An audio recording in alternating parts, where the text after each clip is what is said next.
Hello, folks. How are you doing today?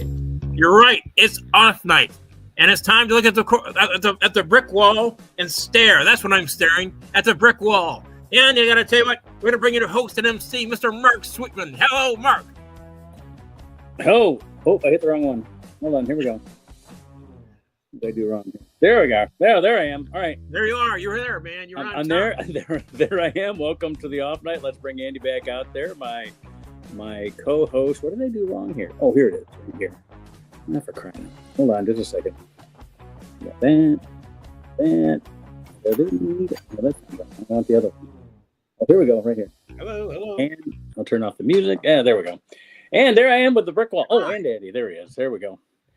Hi, All right. You know, we're old white men, and we really can't do anything but screw up the technology here. So exactly. But old white men know where to find donuts, and I gotta tell you, this place right here has the best donuts I have ever had. I like the name, Donut Chef. Donut Chef is up there in let's see, in Shelby Township. Oh, you're out that way, huh? 49664 Van Dyke Ave. They had just an amazing array of donuts. It was really good. The flavoring was good. The size of the donut was good. You won't go wrong if you go to the Donut Chef. I swear to gosh. Are you allowed to have donuts? Well, you know, it's part of my diet. As long as I have like apples inside, like the apple fritter. You're allowed to have an apple fritter because the word apple is in it. You know? Exactly. Yes. Are there any apples in this apple fritter? Yeah, let's not quit. Yeah, there's an apple or two, a slice. You know, and I need maple. I have to have maple syrup. That's part of every growing boy's existence. So we had pancakes. Why not have maple? You know. In Redford, near my wife's bus stop, because we don't have buses in Livonia. She's got to go to Redford to catch a bus. Wow. There's a place called Donut Town. It was run by a Vietnamese family, who then sold it to another Vietnamese family. They bought a donut shop out in Novi. And they learned how to be Americans, Southeast Michigan Americans, very quickly. It's in other words, you keep buying property out west, north and west of the city to get further away. Anyway, they had the best apple fritters. Oh my goodness! It was like we would make special trips to go to Donut Town. Yeah. Did you ever watch that movie about the Donut King? No. What was that about? It was really interesting. So this guy who was probably part of the boat people too, like the Vietnamese boat people in Vietnam. This guy was a general, and he was in the South Vietnamese army, and he went to Cambodia. Okay.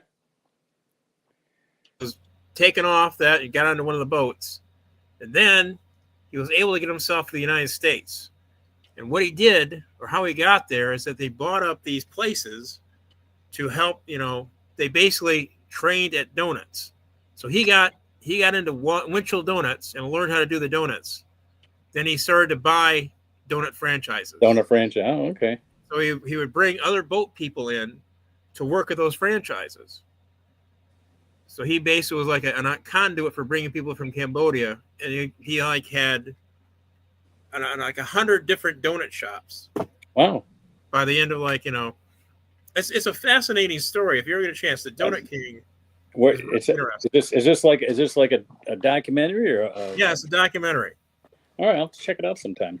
Let's get. I always wonder why it always seems like to be Cambodian or Filipino or something. We're running the donut shops. Right now, unless you have something spectacular that's happened to you since last Monday, we're going to go right to Susan. But because I usually give you a little bit of a platform here because you always have such interesting things that are going on in your life. Anything interesting, or can we just go to Susan? Well, I dyed my beard. I'm getting ready to go to California.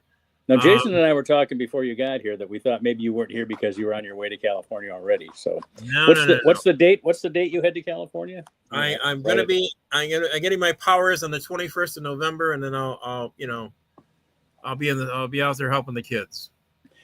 But you mean what? You get airline tickets? What's that? I said by powers, you mean you get your airline tickets? Is that what you mean by powers? No, my Santa powers. Okay. the magical powers, to be able to, you know, perceive, to understand where the toys are, to talk to the elves.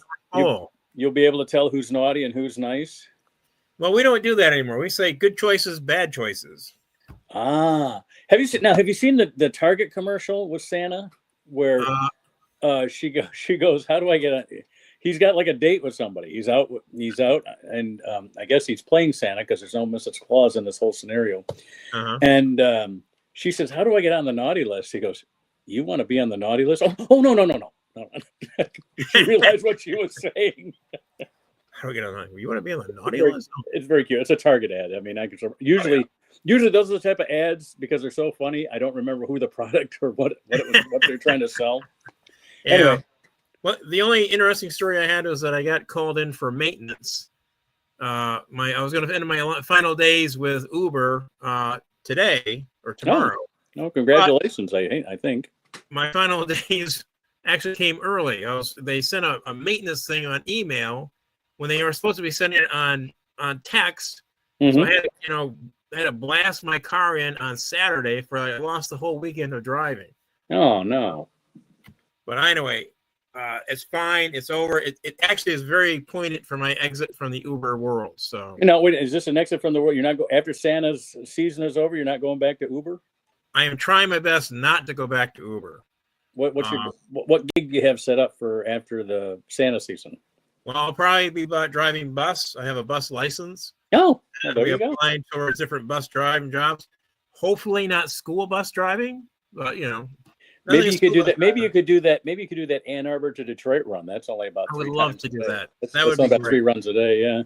3 runs a day, same. Then you go home. That would be exactly same route, always the same thing. You don't make any. You don't have any stops that you have to make. Just exactly. Also, doing the wave too. Maybe the wave would be good too. Do you get paid for doing the wave? Yeah. There's a bus system on the east side and the west side of Ann Arbor called the Wave. Oh, okay. Oh, I thought you know what I was thinking. The bus guy's doing the wave. If I take my hands off the wheel, that guy driving a bus, he doesn't have his hands on the wheel. All right, let's get my wife out here because she's always got things to do more important than us. Oh, look at that! She's got oh no, I'm sorry.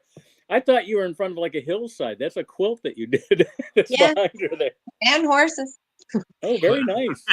Let's see, donut spelled wrong. It should be DOUGH, and you pet peeve of mine, but I'll still taste test them. Oh, the donuts. But you know what? I think they're allowed to sell donuts any way they want to. That's true.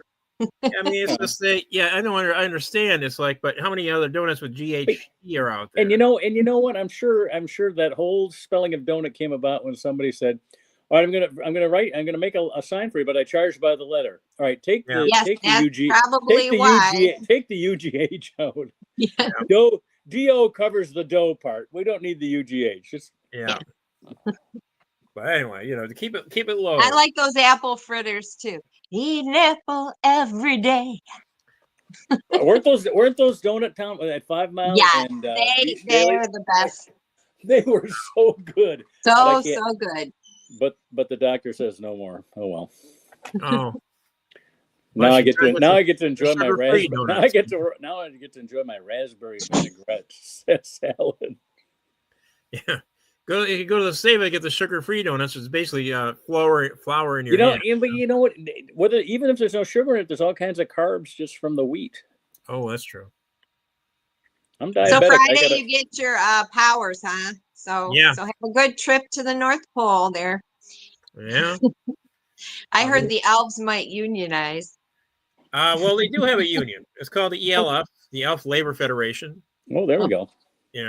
And I have to deal with them all the time. We basically last year they took me up from 15 donuts an hour, cookies an hour, to 20 cookies an hour for the elves.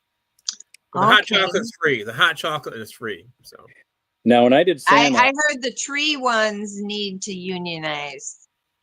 The tree elves? Yes, they work for Keebler. Keebler. Oh, the Keebler elves. Oh, that's a whole different breed. When I was doing, we don't deal with the Keebler elves. They're basically in the northern country. We're in Arctic territories. You know? When I was doing Santa, I was a radio Santa, and so I figured I don't have to wear any costume. I don't have to grow a beard. And I go, oh no. One, you're going to do a commercial, so we shot a commercial out at Greenmead, and then he says, two, we have kids show up at the radio station all the time that want to see Santa. We can't show them you without a costume. So I had to wear a Santa costume for radio. There you go. Well, they also did some Facebook Live stuff for. That's true. They did. They had trivia or something. Yeah, and they did. Win. Yeah. Mark did that for several years. They gave him a costume, and then he, an official uniform, and then he misplaced it because it's a long time from January to November. So we ended up running over before the Halloween shop closed, and he got a quick replacement. So now, and then he found the other one, and then when he stopped being Santa, he tried to return it, and they're like, "No, you keep it." He got two Santa uniforms. One. And they're both about the same high quality. Yeah. Oh yeah. Yeah, definitely. It was like, this is the $50 ones. Is that what you got? It was pretty bad. Bad. It was radio. It was great for radio. You know. Perfect for radio. Perfect for radio. Perfect for Facebook Live. Oh, or whatever they did. Somebody wants to say hi to Susan. Hi. Hi, Mommy. Stick around and hear the poem. Okay. Oh yeah, let's do the poem. All right. Well, okay. In that case, let's put Susan up there, and we'll have her do a poembo. Here we go. Okay. Okay. Here's some of the news from this past week. Today is November 17th, 2025. A former student was arrested. This is not a Netflix plot. Sadly, Last Chance U coach John Beam dies after being shot.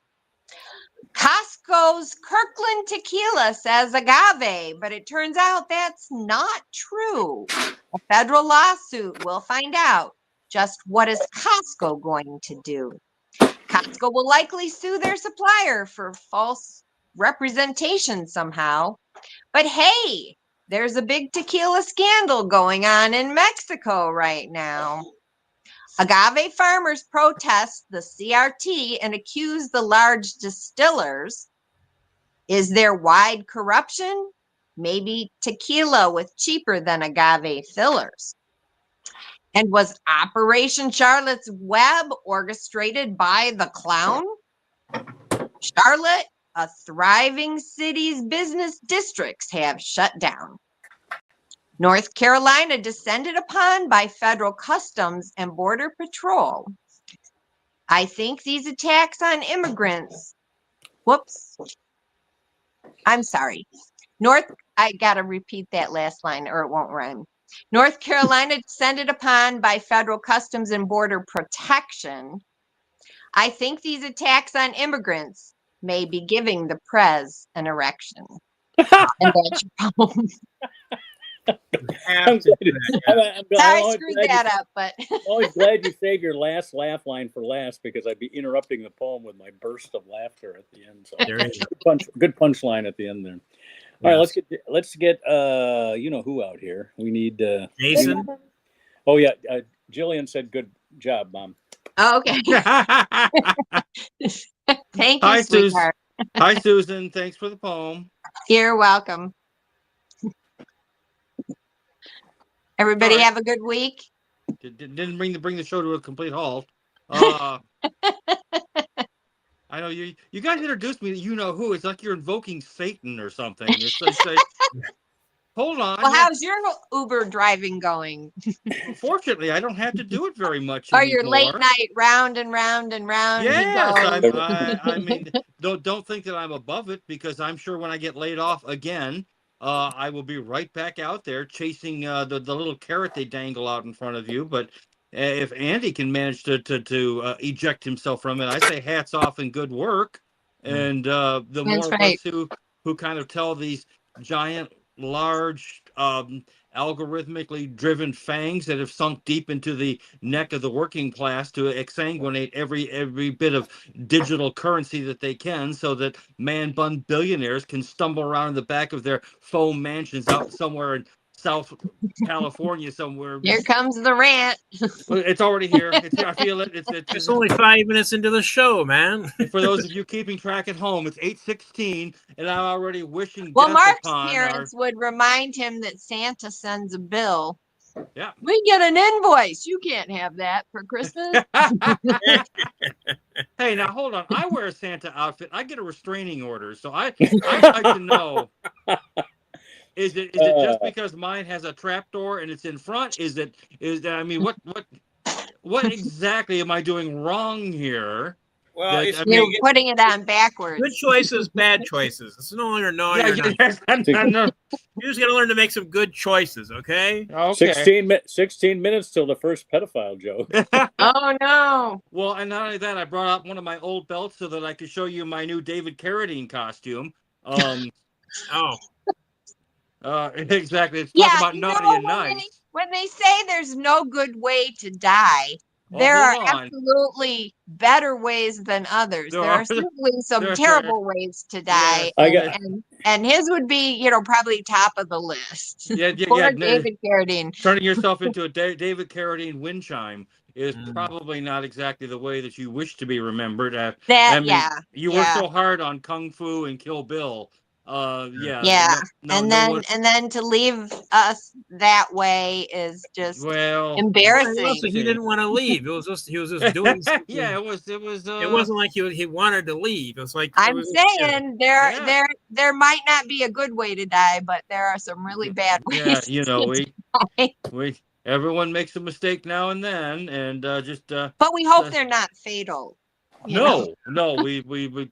It's like lighting a cigarette in Apollo 1. I mean, not necessarily that. There's a dated joke for you guys. Apollo 1. Who wrote was that the actual truth? Did somebody light a cigarette? No one lit a cigarette in Apollo 1. North American Rockwell just built a shitty spacecraft that blew up and incinerated 3 people on the ground. Yeah. While plugged into an extension, and guess what? No one knew how to open the freaking door to put. Was that Apollo 1? There wasn't a door. 1. They were drilled in. It was a hatch. Yes, the hatch. They didn't have a hatch. Yes, they did. They had a hatch, and it had to be. Yes, you're right. It had to be unsecured. They couldn't do it because of the flames shooting out of the spacecraft were a bit hot. So by the time they were able to get the door open, it's a comedy show, people. Comedy show. But at least they had a heroic death, not. Well, they didn't end up like John Carradine, yes, where they were sort of like dangling with the whites in the closet, and a drop cloth. I mean, you're right. Yeah. So, on that note, thank you, Susan, for your topical. Do you have any questions about what's going on in the world? Well, the end files are finally out, so. Yeah, top country song in the nation is an AI abomination. All right, let's. Oh, is it really? I hadn't heard. I don't. I think a grade schooler could have written something just as good. It's okay. It's not horrible, but there's nothing special about that song. But I heard it. No, it's a horror. I think AI is plotting against us, and I think what they're. You think? Really? I do think, and I think AI is trying to figure out a way. They will sacrifice their own reputation to get humans to fight amongst each other, so that we'll kill each other. Yeah. They won't have to do anything. I think AI is going to be more like Hal. Well, I mean, I've been working for AI for the last 4 years. Yeah. I haven't open the pod bay doors, Hal. Yeah, exactly. And yes, I think everything that is correct. They are trying to kill us. Yeah. I don't think they're trying to kill us in a way that people think they would try to kill us, like actually killing us. I think they've already worked on it. Nobody's having kids. Is that the they that everyone talks about? They? It's the AI they? Well, Yeah, that's the You know, conspiracy they theory, yeah. say, who are they? yeah. I mean, and here, if I chime in on the whole children thing, then you guys again, you accuse me of, like, either playing into or being part of my usual the sort of care. I love how Andy, you're doing something with the red brick wall. It's great, sort of like the Cheshire Cat Andy. It's actually kind of a cool effect. Yeah. You're sort of sinking into. And then you're holding up the donuts from what Donut Führer and Speaking Frankenheimer. of which, if you can see the moon, Yeah, it's the sort of a moon. Cheshire Cat smile. Yes, I see the moon. The If moon it's not rises. too cloudy. The moon rises in the early, or it has been rising in the early morning, and it has been spectacular the Yes. last couple of mornings. right, As someone who works all night long. Back to news All story. right. Back to news Well, stories. Back to the news. Good to Back see to you the news all. Have a stories. good show. Okay. Good poem, Susan. I'll see you. Thank you, I'll Susan. see you in January. Yep. Thank Okay, you. See you bye-bye. January. Yep. Bye. The news. The Trump wanting the files released, something he doesn't need Congress to do. He can release. He is the president of the United States. Yeah. It's his Justice Department keeping them from being released. If he wants them released, just release them. I mean, what's the big fucking deal? What somebody pointed out is the reason he decided to release them is that he's got Bondi charging other people on it. So what they might have to do is they release them, but because it's in process of trial, they can't release them all. It's a investigation. That makes sense. You're falling for like one of the biggest MacGuffins ever. I mean, nothing is going to happen, right? You know, no one. I absolutely know nothing is going to happen. There are people that support Trump that want him to have had sex with 12-year-old girls. They want that. They want that particular power. First off, speaking as a hillbilly, you say that like it's a bad thing. I mean, I come from a family where a 14-year-old girls in our family are referred to as single moms. So. What do you want me to say? Hey, and by the way, I'm the faggot, so I'm not the one fathering the kids. So it's like my dog ain't in this fight. Now, I mean, would you want me as a camp counselor? No, but still, I'm not. This isn't my overarching point. Is first off, we've been arguing about these things for 8-9 years now, right? I mean, this goes back a while now. Biden had them. I didn't recall the Democrats screeching about it, but the Republicans certainly were. Now the Republicans are in time. The Democrats are certainly at it, and a faction of the fringy, crazy Republican Thomas Massie, Marjorie Taylor Greene, the freakazoids that Bill Buckley tried to cast out 50 years ago, and sadly are back like some sort of groinial fungal infection. Marjorie Taylor Greene. Can I say as a progressive liberal? Yes. The last one. Now, yeah. Now, I love William Buckley. Compared to what we have now, that commie, I love that commie. William F. Buckley, that guy. There was nothing better than what we had with him. Well, he cast out the John Birchers and the rest of the crazies out of the Republican Party for a little while. Sadly, they're back. Why are they attract now? You'll hear a lot of those people say, "Well, it's the Democrats that back slavery." Well, yeah, the 1860 Democrats, but George Wallace wasn't 1860. Why is it that they think that they'll go to the party of least government for their racist wants? Why wouldn't they try to take over the government party? I would question your premise. Are the Republicans genuinely the least government party? I would say they might be government of a different constituency, but I don't see government getting smaller. Do you? Do you see it costing less? Because I don't. And we've had Republicans in charge.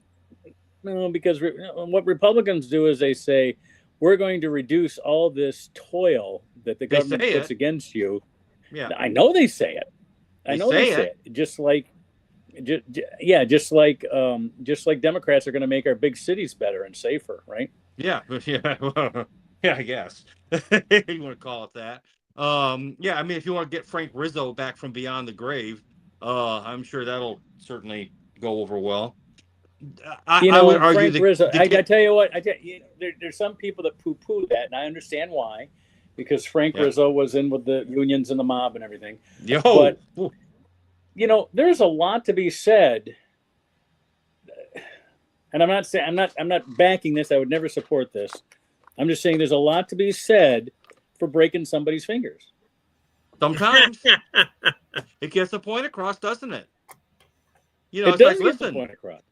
Richard Pryor. And think about it right. You think about it right now. They are arresting and putting in handcuffs and deporting these people.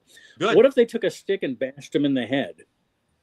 Well, yeah, you know, and isn't that the kind of fear they want to put into us? that would be about it. Yes. Yeah. Well, I mean, humans don't, but the AI who is giving out the orders, they want us to fear. So, yeah. Well, I mean, again, this whole AI thing, as I have told my darling nephew, whom I love with all my heart, and let him know that when I'm dead and gone, the sound you'll be hearing is me laughing from beyond the grave as they deal with this crap. And I know that, you know, I'm free from it all at that point, except that I'll be up in some sort of purgatory with like sort of a Lisa Green kind of operative sitting on the other end of the file saying, "Oh, Mr. Grant, oh, I'm sorry. We've looked at the records, and hold on. We need to get a hold of the supervisor who will bring over an even more, you know, sort of an Agnes Moorehead, only more of a severe lesbian, to say, oh, it's just no, this isn't, you know." And I'm going to be like, really? And yeah, and that's going to be that's going to be the way it goes for me. But whatever. We had a good time. Well, like Andy said, we made good choices and bad choices, did we not? And there you go. You just got to learn good choices. There you go. You got to make good choices. I mean, well, if you're going to do the David Carradine costume, don't go the full David Carradine. There you go. If you want to return the costume. Yeah. I mean, I don't know why I decided to hijack the show. Well, it's like Spencer Gifts. It's Spencer Gifts. We'll sell you the vibrator, but you cannot return it. Okay?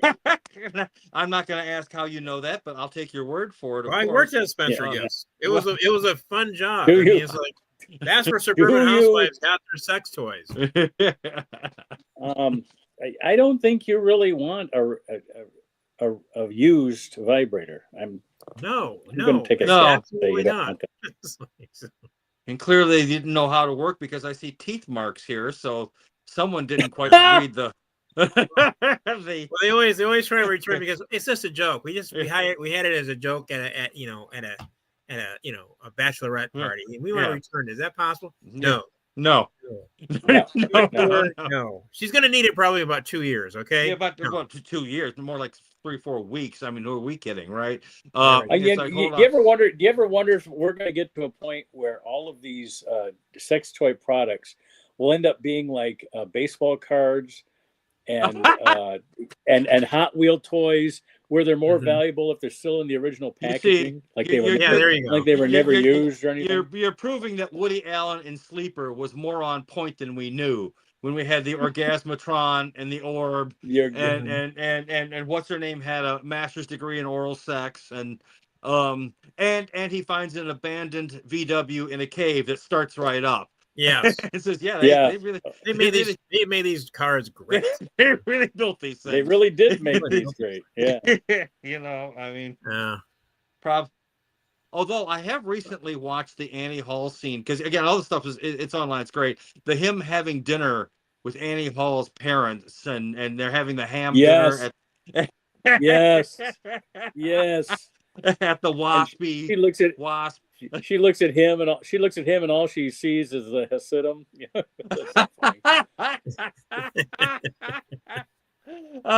I'd forget. You know, I gotta be honest. I saw the movies back in like 77 or 76, whenever it came out, and a lot of it went over my head. I mean, you know, what I was 15, 16. You know, okay, whatever. Having recently watched it again, I just, oh my God, there is so much stuff that's in here. I don't know why I haven't seen this 3 or 4 more times, because it but going back to one of your earlier points, I was watching some Richard Pryor, and he's talking about the mafia, and then Mark, this goes to your point, because the mafia they play to your intellectual sort of conclusion. He says, it's hard to walk without knees. So again, it goes to show that so many of these points, they've been made before. They were right back then, and they're right now. And I'm afraid there's a whole new generation that's going to have to be taught the lessons. And as I've said, I'll be dead and laughing from beyond the grave, hanging out, waiting for Keith Richards to show up, which, again, waiting for Keith Richards will be my new existential treatise. Instead of Godot, we'll replace him with Keith, and we'll go from there. So, Andy, you're no. What are you fading? But I'm sorry. Right choices, Make good wrong choices. Make good choices. Make good choices. Is that what you're saying, Andy? Yes. Yeah, I don't blame you. So, but listen, if you're not going to be doing the Uber anymore, then you won't get to interesting donut places anymore, right? I mean, well, I've been to them all. No. I've already Okay. been to those All places right. 3,000-4,000 times, man. Fair This enough. is the last one. Fair enough. I mean, like I say, I've traveled the entire city of Detroit, and I've gone to the back roads and stuff like that. There's more stuff there, but it's just I've had enough. I mean, it's the potholes. The when we're no potholes longer broken me. talking about Polish bakeries, and we're talking about Tram Fam Dong and the rest of his Vietnamese brood taking over the whole donut operation. Yeah, I guess that means that's when it's time it's over. Wow, that was a good effect. It was like you were like a disembodied head floating against the brick wall. It was kind of a neat Conan effect. Yeah, right about there. Yeah, perfect. Ho ho ho. Yeah. Children. Ho, ho, Children. children. How wouldn't that not scare the living piss out of someone? I saw this Zardoz Children, I looking see you head. from the great beyond, children. Ho ho ho. Santa sees everything, children. Yes. Low budget. Ignore the elf on the shelf. He's just a predator. This low budget Zardoz lighting double floating through the air. I ran as fast as I possibly could in the opposite direction. Ho ho ho. And talk about good choices, bad choices. Sean Connery's costume in Zardoz. Now, I think it's a fantastic choice, but you guys, I don't know, maybe not so much. But I don't know. I remember ranting. that costume. It's like, I'm sure he looks back at that and kind of regrets it. So well, yes, it was originally meant for, believe it or not, for Burt Reynolds. Originally, Burt was the guy they wanted in the movie, but they couldn't. They couldn't get Burt, so they figured, well, I mean, I think Sean will fit in this. Well, it would be a completely different movie if Burt was in there. Oh well, at least he'd have a bow and arrow. I mean, so there'd be that. I mean, it's just again another Charlotte Rampling classic, Zardoz. Yeah. How we've gone from Annie Hall to Zardoz, I'm not sure, but here we are. And I did work Sunday Charlotte night. Rampling was in Stardust Memories, so there's your connection. God, Yeah, there you go. Thank you. Wasn't Charlotte also in The Verdict? Yes. She's been in a lot. I mean, she's a night porter, which is like some guy who's a survivor of the Holocaust, who's into like fetish play with chicks dressed up as Nazis. It's like, oh my, who writes this crap? What? But I don't know. Was that? I think there was a German Dadaist film. Oh yes. I think it was called Seven. It was called Seven Beauties. I saw it in college. It's the type of film that you would only see in college. Yes. Or in art houses, that type of thing. Yes. But it was probably the most disturbing film I've seen. Maybe Andy Warhol's Frankenstein was a little bit more disturbing than that. That one was oh boy, the whole gallbladder scene. But let's not go. This is a family podcast. Yeah. Even if it's go ahead. Un Chien Andalou, the Andalusian dog. Wasn't that Salvador Dali, or was that Louis Buñuel? I can't remember. I think it was Dali, wasn't it? Both of them. I think it might have been his script, but I think Buñuel was the filmmaker. Oh, because Dali used to do sort of shorts, and he was doing surrealist cinema back in the 30s and 40s. I've seen Oh, yeah. collection of his shorts. Again, Well, he was a lot of his stuff was in the silent era. A lot of these films were in the silent era. And well, a lot of the films I made were the silent era, but that's because the 8mm camera didn't have sound, and we were in the back of a rented van anyway. So, you know, where no one can hear you scream, and they wouldn't help you even if they could. It was Ipsy after all. Speaking of Ipsy, I 35 was at and a half minutes. It's a Ipsy reference. Ipsy reference at 35 and a half minutes. 8:36. Speaking of Ipsy, I was at the Ale House. I actually did some performance there. Yeah, well, how do you like the new castrated Ale House? Because I fit right in. I mean, I wasn't blue. I wasn't worried about politics. I was just doing Santa. So well, there you go. Oh, there you go. But there was actually I like your Santa stuff. There you go. I actually memorized most of it. I only had to refer to my list once or twice. You know. Do you do Christopher Walken as Santa? Christopher Walken playing Santa would be. I don't know if that's. It's just a thought. You know. Again. Oh, by the way. Oh, you know. Christopher Walken in Annie Hall as the cab driver. Good. That's right. That's right. That's right. Yeah. Today we got into a discussion about William Shatner's Saturday Night Live appearance where he played in front of the Star Trek convention. Yes. Have you ever seen that skit? Oh my God. Yes. Get alive. Get alive. I mean, it's been 40 years, but I laughed so hard. Yeah. You know, what's wrong with you people? Get alive. He got crap from people for that. You know, I mean, it's like, dude, he's an actor. It was a job. It was a TV show. He just wanted to get paid. You know, I mean, that's what you guys have been doing. And you know what? And he gets the last laugh now because he's had a hit show on all 3 networks, and you know, he's just it worked out really well for him. Yeah, I mean, you don't want to go swimming with his wife. That's not such a good idea. But no, that you don't want to. Yeah, exactly. No, but you know, you might end up in Jerry Lee Lewis's pool. No, yeah, that could that could turn out poorly. But you know, I mean, other than that. But I mean, he learned to appreciate the conventions. Yeah. You know, he started realizing, you know, it's like, you know, it was something that was that affected people, made him actually, you know, once he started hearing people like they watched that show and it propelled them to go into science, to propel them to go into space and all that stuff, you know. And he could get paid to do the conventions, or he could look at the script for Devil's Reign Part 2. And in which case it's like that's an easy choice. But there's a commercial. But he also did, you know, Miss Congeniality, which is probably one of the best roles he had recently. Well, and I will also say this: Shatner is a brilliant voiceover artist. If you can get him to do voiceover for your documentary, you're ahead of the game. Oh my God! We need to develop a project. We need to develop a project for William Shatner, Mel Brooks, and Dick Van Dyke. They're all over 95, and they're all pretty spry, you know. Yeah. They're all in their 90s. Dick Van Dyke, I think, turns 100 next month. Let me check out. Yeah. He's kind of worried about it. It's getting close. and how about he's not with us anymore? But let's not forget Rip Torn in a couple of his finer roles, either the man who fell to earth or as the trainer in Dodgeball.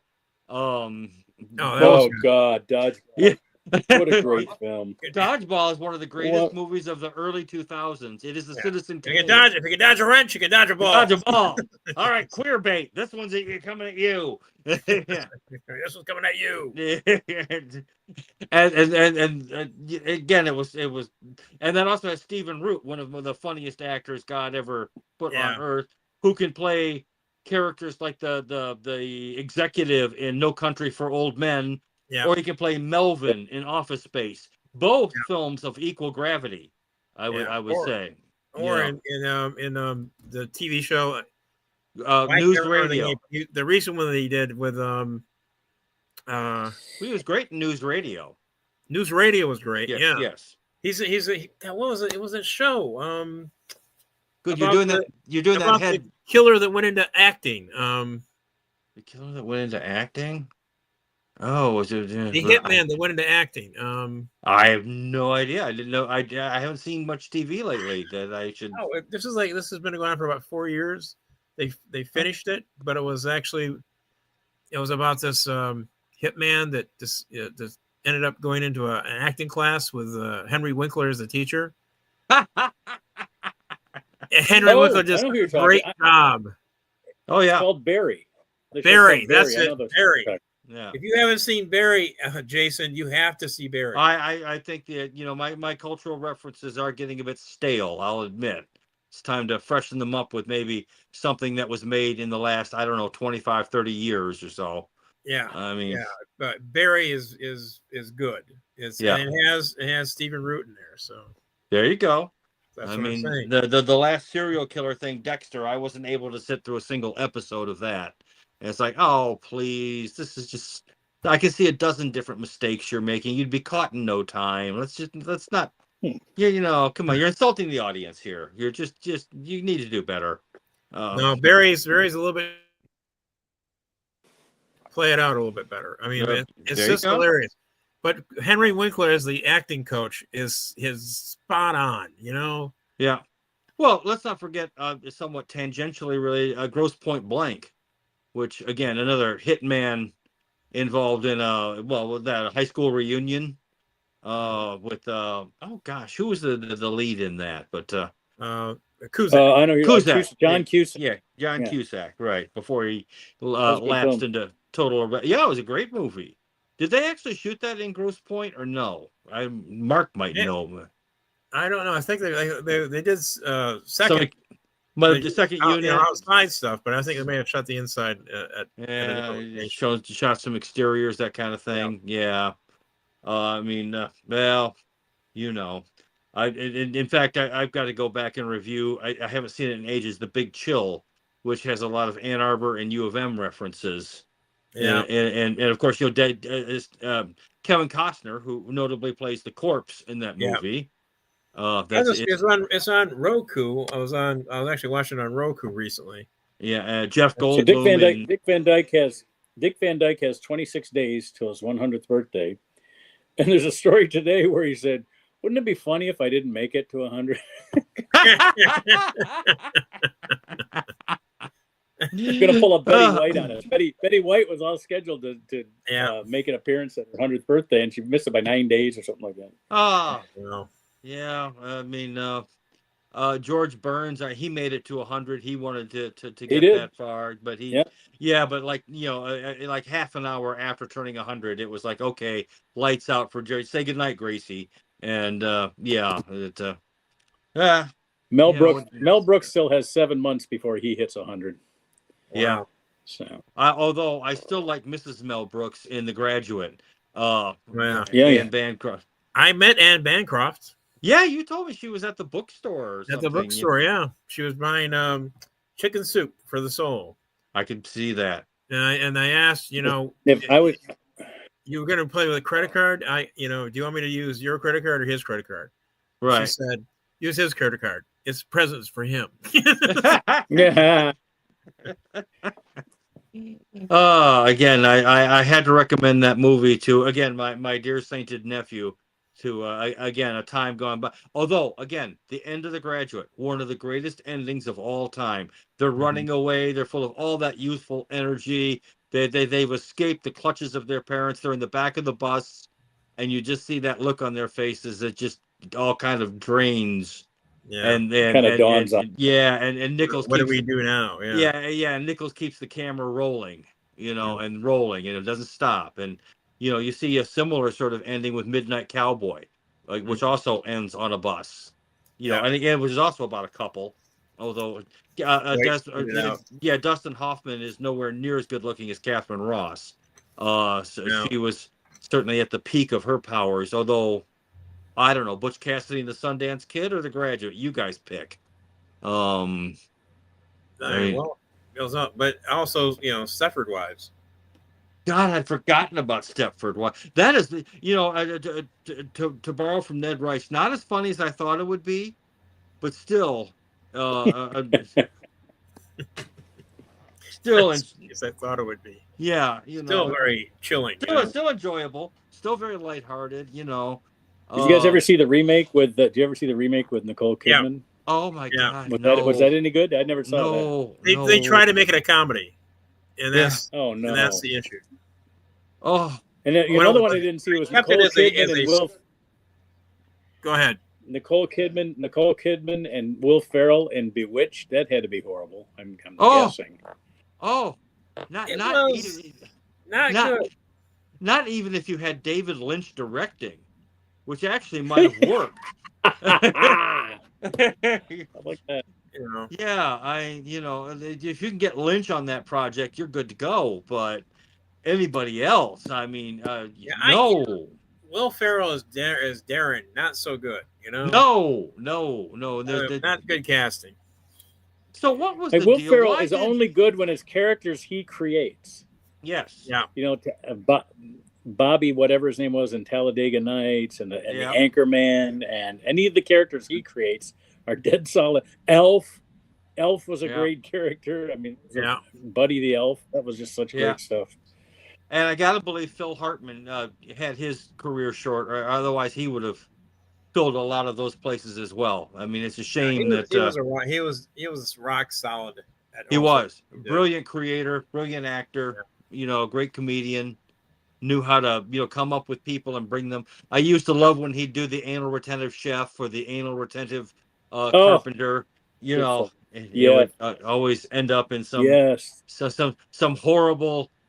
Paint yourself into a corner, claustrophobic space. I mean, again, that he. How about the 1987 Chameleon? Did you ever see that on Saturday Night Live? No, but I do remember.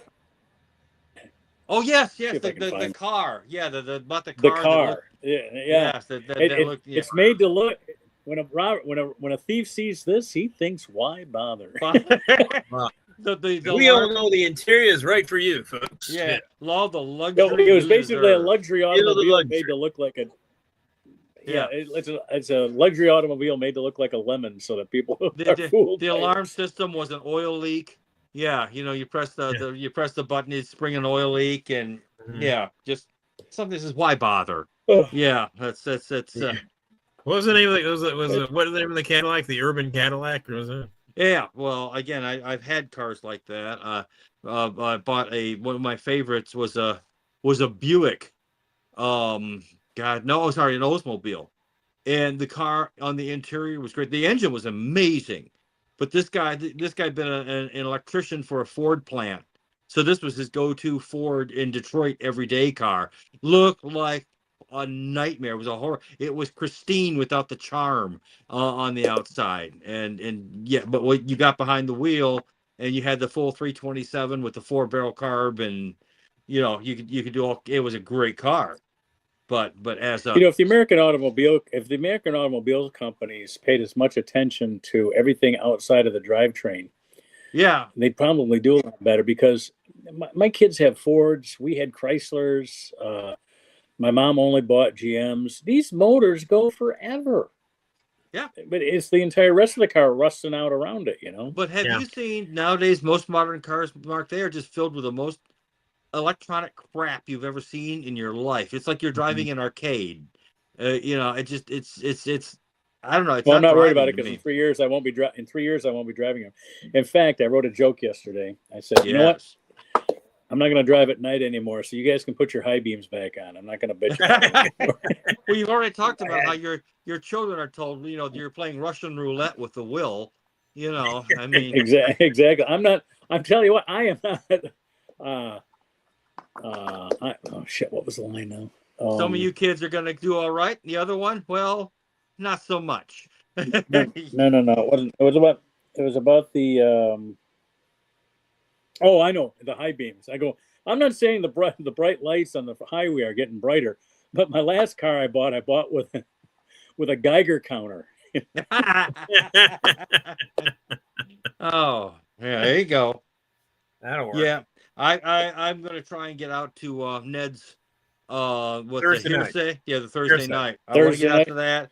I would like to try and maybe the little trip we made out to Canton. I think it was a worthwhile trip, and I'm definitely Well, can I looking tell you forward to something doing more of about that. Yes. now this last weekend in Canton? Susan and I went again this last Yep. Friday, Yep. and the sound and the light was much better. Great. Somebody had seen the show, and the lighting was the week you guys were there. The lighting was horrible and the sound was horrible. Somebody fixed that, so hopefully that person is still around next week. Well, I definitely want to hit there Was more there a often. bigger audience this week? There were civilians, what we call civilians. There Nice. was 2 guys our age. There was a group of 5 women that came in. There was another group of 3 women that came in. And there were 2 dating couples. So what is that? 3, 8, 10, 14 people that weren't comic. That was kind of nice. My God. That would be nice. And I didn't do any of my material. I got up and I did Gary Kern. Do you remember Gary Kern, Andy? Yeah. Mother I get Teresa's up. I said, dry. exactly. Did you do the Mother Teresa's pussy? I got up and I said, yes. I got up there and I said, all week now I've been hearing nothing about the Edmund Fitzgerald, and it just made me think of Gary Kern, because he had that great line where he did and now I'm going to perform for you the Reader's Digest version of the wreck of the Edmund Fitzgerald. There was a big boat called the Edmund Fitzgerald, and it sank. Thank you. That was the Reader's Digest version. The wreck of the Edmund Fitzgerald. There you go. His best joke, and it was his running gag joke, talking about Mother Teresa's pussy must be really dry. I'm telling dry, And then he would go on with his joke, and then he would stop and look at the audience. Dry. Yeah. And it just kept building, and it kept going, and it's like it was the ongoing, and he almost ended with it too. It was like, and we remember, folks, dry. Yeah. I just had a good time, and I want to try and get out and do some other venues, kind of, and hey, you know what else I thought about? I thought about this weekend. You guys weren't at this last show because it was a better audience. And I was thinking that now, like the week before, when it was just a bunch of comics playing to comics, I could see guys fucking around and stuff like that. But when you have an audience like that, I see all these kids getting up there and not trying to do their best. Right. You know what I mean? And it's kind of like you really do. We said this all the time when I was starting out. To do 10 minutes, you need 30 minutes, because you have to be able to say, all right, they're not going for this. I'm going to my next chunk of material. Right. You did material in chunks so you can drop stuff. And that just doesn't happen today. They just start getting, self-deprecating. Now they do get self-deprecating. That's what we used to do too. We used to get when you bomb on a joke, we all followed the Carson rule, make fun of the fact that you bombed on a joke and make that the joke, Right. So they still do that, even though they don't have any Carson as an example for them. They just, I guess that must be part of civil nature to do that.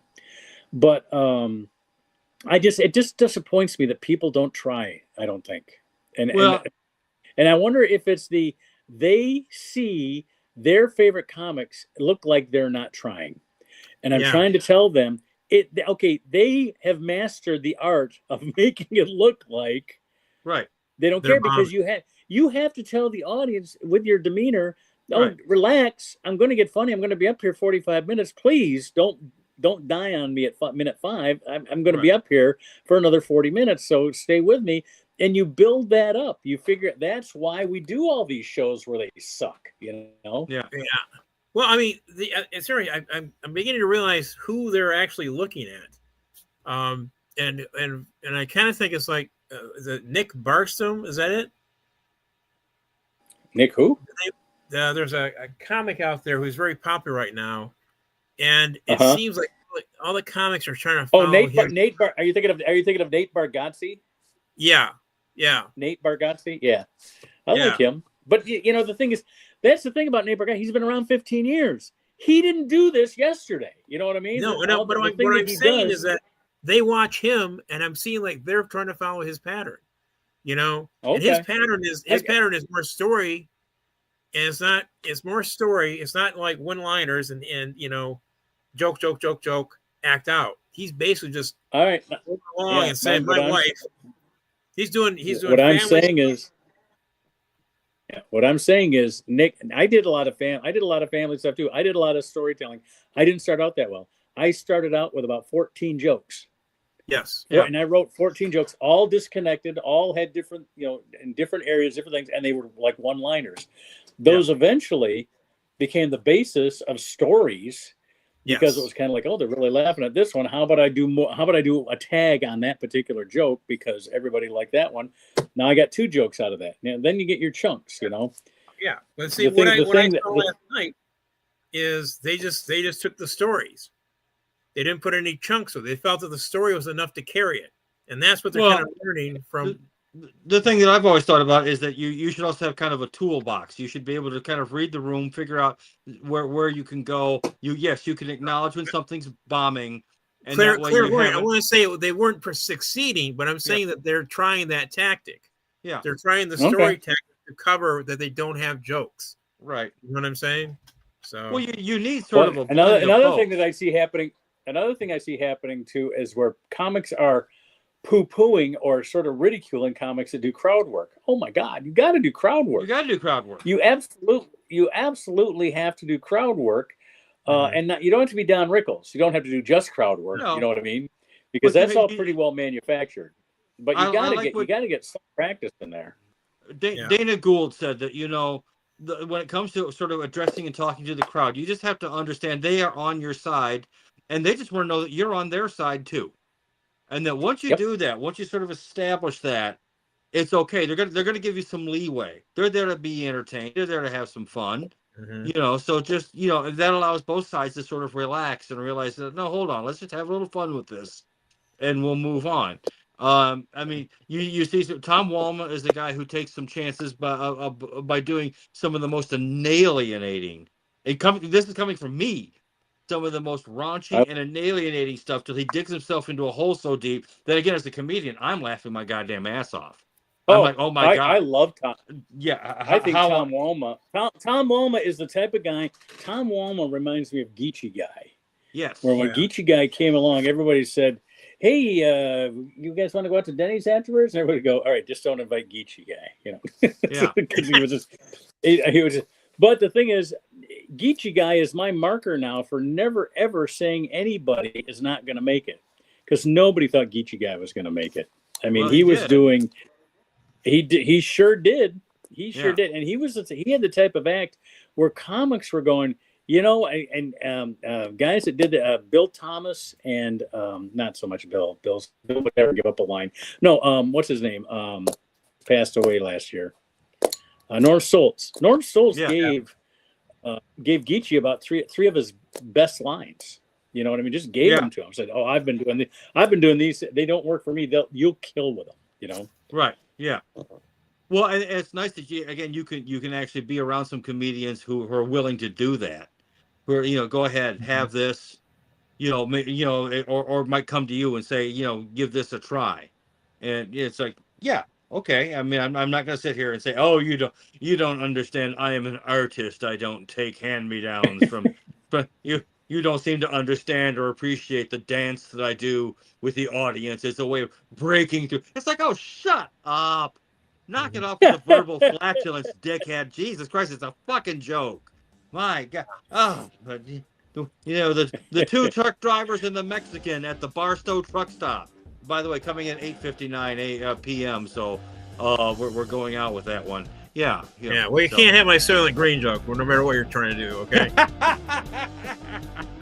Oh, speaking of Soylent Green, I think I know your conspiracy theories here. Yeah. It'd be fun. We're trying to build an audience. It'd be a fun little segment we could do is we all get a YouTube movie. Yeah. We know it's YouTube. We don't have to be interrupted by commercials, but everybody has access to YouTube. You don't have to worry about people not having a subscription to Netflix or something like that. Just pick a YouTube movie. We all watch it, and then we can invite people to come on the show with us that have seen that particular movie. That would be a kind of a fun little 15-minute segment. YouTube movies. Okay. Oh, and and it's always fun to kind of roast a movie a la MST3K. I mean, there's nothing that says that they're the only ones. Sure. I mean, that's true. We can all heckle. They paid for those movies. they paid Yeah. for those movies, which did a lot of public domain. Yeah. Yeah. Anyway, it's time to go. All right. Well, We'll see everybody next week. Not me. Stick around. Oh, I want to. What? Oh, not Andy. I'll Oh, chat with you guys. Be after- good, be good, after boys you and get done here, girls. I want to chat with you guys, so stick around. Make good choices. Ho, ho, ho.